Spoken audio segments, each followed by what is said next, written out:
Oh God, our dear friend Gary Lineker has found a new lease of life.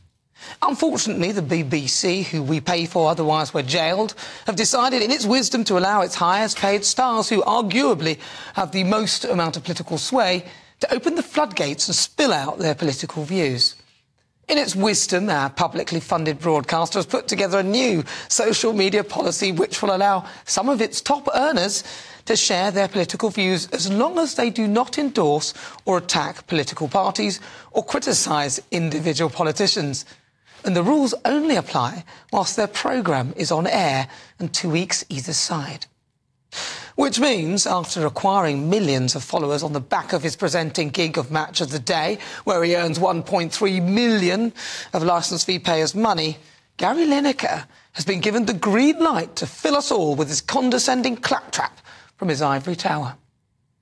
So when he called Suella's Stop the Boats policy immeasurably cruel and likened her language to that used by Germany in the 1930s, so Nazi Germany, that would have been OK, depending on when he posted it.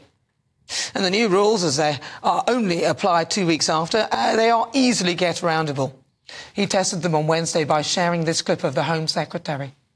What we see operationally is that people do game the system. They come to the UK, they purport to be homosexual in the effort to game our system, in the effort to get special treatment. That's not fair, and it's not right. Really homosexual in those cases. I'm afraid we do see many instances where people purport to be gay when they're not actually gay, but in order to get special treatment. It's not the way our asylum system should work. So underneath it, to get round it, he wrote, "How could you possibly know if they're gay or not?" So he basically turned it into a question rather than a direct attack. You see, it's open season.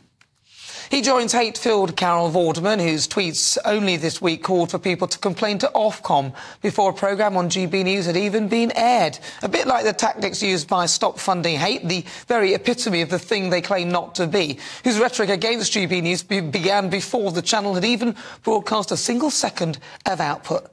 She posted, "This is not permitted by Ofcom regulation."